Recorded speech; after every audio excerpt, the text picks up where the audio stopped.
ನನ್ನ ಒಂದು ಸಾರಿ ನಾನು ಎಕ್ಸ್ಪೆಕ್ಟ್ ಮಾಡಲ್ಲ ಅಂತ ನನಗೆ ಚೆನ್ನಾಗಿ ಗೊತ್ತು. ಬಟ್ ನಾನು ಸಾರಿ ಕೇಳಲ್ಲ ಸರ್.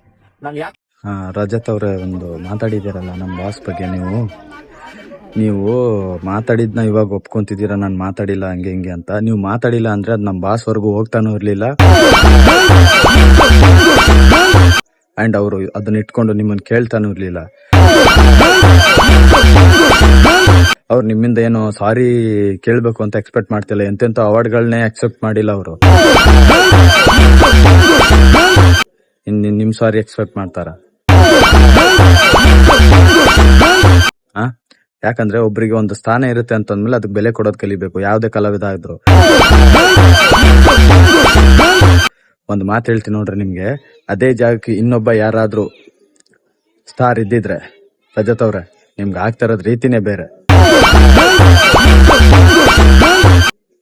ಅರ್ಥ ಆಯ್ತಲ್ಲ? ರಜತ್ ಅವ್ರ, ನೀವು ಏನ್ ಮಾತಾಡಿದ್ದು ನಮ್ ಬಾಸ್ಗೆ ಎಫೆಕ್ಟೇ ಬೀಳಲ್ಲ. ಏನೋ ಒಂದು ಅರ್ಥ ಮಾಡ್ಕೊಳ್ರಿ, ಅವ್ರೊಂದು ಆನೆ ಇದ್ದಂಗೆ, ಅವ್ರ ಮುಂದೆ ನೀವು ಇರುವೆ.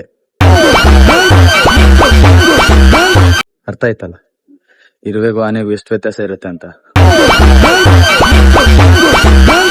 ಅದಕ್ಕೆ ಬಾಸು, ನಾವು ವ್ಯಕ್ತಿ ನೋಡಿ ಅಭಿಮಾನಿ ಆಗಿಲ್ಲ, ನಿಮ್ಮ ವ್ಯಕ್ತಿತ್ವ ನೋಡಿ ನಾವು ಅಭಿಮಾನಿ ಆಗಿದ್ದು.